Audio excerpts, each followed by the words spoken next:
Hi folks, welcome to this video on observational learning, also known as social learning theory. Okay, now this is a fairly straightforward theory, okay, but we need to know a few detailed things about it. What is observational learning or social learning theory? Keyword there, and learning through watching and copying. So we copy, we mimic, we imitate, okay?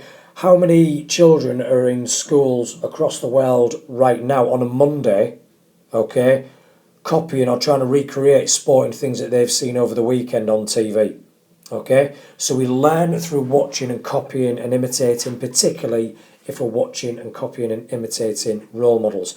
Now, the psychologist who came up with this theory is Bandura, okay, or really structured this theory. And there's an easy way, or an easy-ish way, of remembering this theory, and we're going to look at that now. Now, as far as I'm aware, as far as I'm concerned, Bandura wasn't a bodybuilder, okay, but since he came up with this theory, whoops, let's get rid of that, sorry, since he came up with this theory,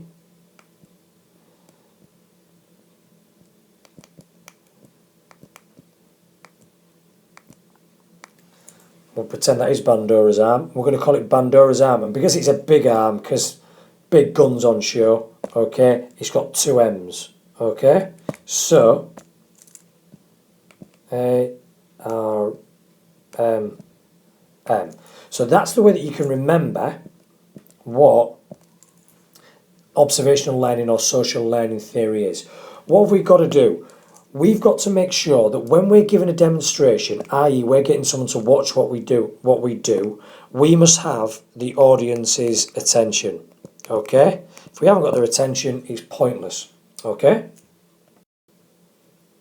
What must we then do? We've got to give them opportunity to then copy. That's so that they can then, whoops, just change my pen, that's so that we can then have retention, i.e. they can retain the information. Okay, so attention, what we're saying there is we need to make sure that they watch the demonstration. What we must then do is give them chance to practice. It could be the best demonstration in the world. They're not going to get to have a go at it themselves. It's absolutely pointless. Okay, these two M's, it doesn't matter which way round you do them. Okay. But I've got to give them motivation, okay, if they are to keep practicing and learn through observation. Again, best demonstration, they give them loads of opportunity to practice, but if they're not motivated to do it, okay, they're not going to learn how to do the proper technique. And finally, you can have motor production or motor reproduction, whichever you prefer. I'll put the long one down, motor reproduction. Thing is, they must be physically and psychologically capable. Again, if I've got a group of under 6 boys doing gymnastics, I could give them the best demonstration of the crucifix hold on the rings. I could set up the best drills for them to practice it. I could motivate them till I'm blue in the face. But if they're not physically capable of doing the skill, it's all been pointless anyway. So the 4 strategies for learning through observation are what's called Bandura's arm, ARMM. Attention, you watch the demonstration. Retention, you give them a chance to practice.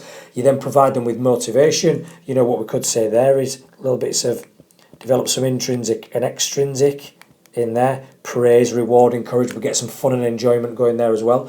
But motor reproduction, I've got to make sure they're physically and psychologically capable of doing the skill in the first place. This sometimes comes up as a little follow-up question. How can you make this strategy more effective? Okay, well, there's various things we can put. For example, the demonstration, it's got to be accurate. It's got to grab attention. Okay, or else what's the point? Okay,